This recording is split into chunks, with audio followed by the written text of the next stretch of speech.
दोस्तों, एक ऐसा ताकतवर हथियार जिसे बनाने में दुनिया के 1 दर्जन से ज्यादा शक्तिशाली देश लगे हुए थे, लेकिन किसी को भी कामयाबी नहीं मिली। आप जानकर हैरान होंगे कि भारत ने इस हथियार को न सिर्फ प्रोटोटाइप तैयार कर लिया है, बल्कि इसका एक टेस्ट भी अंजाम दे दिया है। और आपकी छाती गर्व से फूली नहीं समाएगी कि पहली बार में ही इसके प्रोटोटाइप का जो टेस्ट था वह 100% सक्सेसफुली रहा। और उससे भी बड़ी बात, इस हथियार को तैयार किया है एक प्राइवेट हथियार निर्माता कंपनी ने। हालांकि भारत की मिनिस्ट्री ऑफ डिफेंस ने, यानी कि हमारे रक्षा मंत्रालय ने भी इनकी थोड़ी मदद की, लेकिन फिर भी इस प्रोजेक्ट को पूरी तरीके से डेवलप किया भारत की एक प्राइवेट कंपनी ने, यानी कि हमारे एक छोटी सी कंपनी यूरोप अमेरिका की सबसे शक्तिशाली हथियार कंपनियों को धूल चटा कर रख दी। लेकिन ये हथियार है क्योंकि भारत इसे बनाना चाहता है। मैं आपको गारंटी देता हूँ, आप में से कुछ लोग इसके बारे में जानते जरूर होंगे, लेकिन ये नहीं जानते होंगे कि भारत इसे बनाना क्यों चाहता है और दुनिया के शक्तिशाली देश इसी हथियार के पीछे क्यों पड़े हुए हैं। लेकिन आप निश्चित रहिए, इस बहुत ही कॉम्प्लेक्स टेक्नोलॉजी वाले हथियार को बहुत ही आसान भाषा में इस वीडियो में आपको बताने जा रहा हूं, जिससे कि सारा मामला बड़ी आसानी से आपको समझ में आ जाएगा। तो चलिए बिना टाइम वेस्ट किए वीडियो को फटाफट शुरू करते हैं। तो दोस्तों, सबसे पहले इस हथियार का नाम जान लीजिए। इस हथियार को कहा जाता है स्टेटोफेरी वेपन। ये एक प्रकार का खास हथियार है जिसका शुरुआती काम होगा जासूसी करना दुश्मन देशों की, लेकिन बाद में चाहे तो इसमें वेपन डिप्लॉय किया जा सकता है। फिलहाल सबका मोटिव है इससे जासूसी करवाना। लेकिन आप कहोगे कि दुनिया के पास सैटेलाइट है, जासूसी करने के लिए विमान है, जासूसी करने के लिए ड्रोन है, तो फिर इस नए प्रकार का स्टेटोफेरिक वेपन क्यों बनाया जा रहा है? जासूसी करने के लिए इसमें ऐसी कौन सी बात होगी? मैं आपको समझाता हूँ। देखिए, इसके लिए आपको हमारा वायुमंडल समझना होगा। स्क्रीन पर आप देखिए, हमारा जो वायुमंडल है उसमें अलग अलग लेयर हैं, लेकिन आपको सिर्फ 3 पर ध्यान रखना है। सबसे पहले टोपोस्फियर। इसमें हमारे जितने भी प्लेन होते हैं वो उड़ते हैं, ड्रोन उड़ते हैं। उसके अलावा जितने भी लड़ाकू विमान होते हैं वो उड़ान भरते हैं। फिर इसके बाद सबसे बाहरी जो परत होती है उसे कहा जाता है एक्सोस्फीयर। जो हमारी सैटेलाइट होती है वो मौजूद होती है, जो पृथ्वी से 750 किलोमीटर ऊपर होती है। अब इसमें दिक्कत क्या है? देखिए, दिक्कत ये है, जो सबसे सेफ रास्ता होता है दुश्मन देश की जासूसी करने का वो होता है सैटेलाइट। लेकिन इसमें समस्या यह है कि ये ज़मीन से बहुत ऊपर होती है। इसके अलावा कभी कभी जो बादल होते हैं उनकी वजह से आप क्लियर इमेज नहीं ले पाते, और अगर आपने क्लियर इमेज ले भी ली तो आप इमेज को देखकर तुक्का ही मारोगे।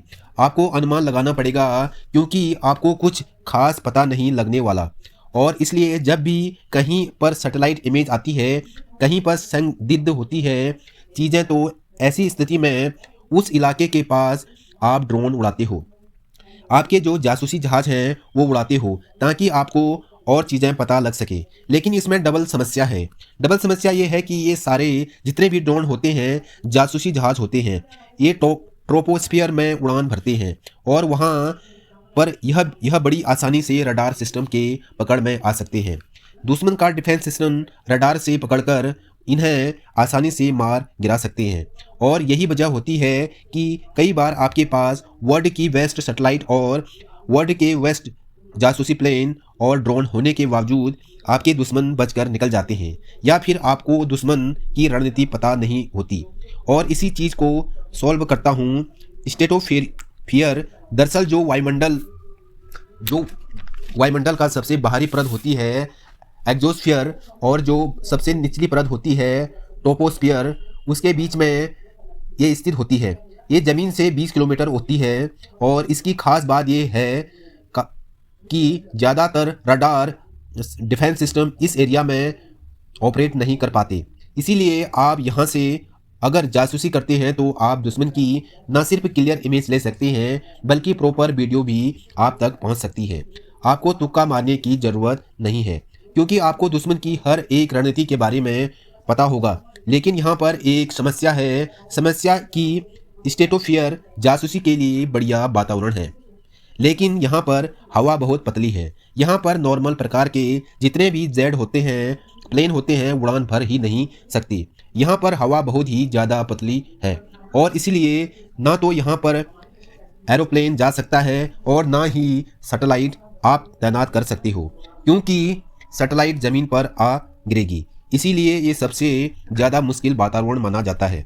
लेकिन स्ट्रेटोस्फीयर का एक तोड़ का नाम है हाई एल्टीट्यूड सूडो सैटेलाइट। यह कहने में तो एक सैटेलाइट है, लेकिन उड़ती हुई हवा में दरअसल आप स्क्रीन पर देखिए कुछ इस प्रकार का स्ट्रक्चर होता है। इसमें जासूसी के उपकरण लगे होते हैं। बहुत ही लंबा विंग स्पैन होता है और इसका वजन भी हद से ज़्यादा कम रखा जाता है। यहाँ तक कि आप इसे रिमोट कंट्रोल करते हो, कोई इसमें बैठकर इसे कोई कंट्रोल नहीं कर सकता। इतना ही नहीं, इसमें किसी भी प्रकार का ईंधन नहीं होता, ये प्योर चलता है सोलर से। जी हाँ, ये सोलर एनर्जी से चलने वाला होता है, इसलिए आप इसे कई दिनों तक आराम से उड़ान भर सकते हो और ये दुश्मन की जासूसी करता रहेगा। दुश्मन को पता भी नहीं चलेगा। इसलिए इस हथियार को सबसे लीथल माना जाता है, क्योंकि अगर आपके पास ये जाता है तो आप दुश्मन की रणनीति का, दुश्मन के देशों में क्या क्या चल रहा है, बहुत ही सही पता लगा सकते हो। और सबसे खास बात, इसे बनाना कोडियों का काम है। मतलब अगर आप सैटेलाइट लॉन्च करते हो अंतरिक्ष में, तो पहले उसे बनाने में कई सौ मिलियन डॉलर लगते हैं। फिर उसे अंतरिक्ष में भेजने में कई सौ मिलियन डॉलर लगते हैं। ओवरऑल बिलियन का खर्चा हो जाता है। वही जासूसी प्लेन या ड्रोन की बात करें तो एक कई सौ मिलियन डॉलर का आता है और इन्हें मारकर गिराने का खतरा भी ज़्यादा होता है। वही इस स्ट्रेटोस्फीयर हथियार की बात करें, जिसे हाई एल्टीट्यूड सूडो सैटेलाइट कहा जाता है, बनाने में बहुत ही मिनिमम खर्चा होता है। सोलर से चलता है, कई ईंधन नहीं लगता, बस आपको जो जासूसी उपकरण वो महंगे लगते हैं, लेकिन बहुत ही मिनिमम खर्चे में आप दुश्मन की बहुत ही बढ़िया जासूसी कर सकते हो। और ये आपको युद्ध के समय या युद्ध से पहले की स्थिति में भी बढ़िया एडवांटेज दे सकता है। उम्मीद यही कर सकते हैं कि भारत स्ट्रेटोस्फीयर हथियार को शामिल करने वाला पहला देश बने। और ताकि आपकी क्या राय है कमेंट बॉक्स में ज़रूर बताइए और वीडियो को एक लाइक करके चैनल को सब्सक्राइब जरूर कर दें। धन्यवाद।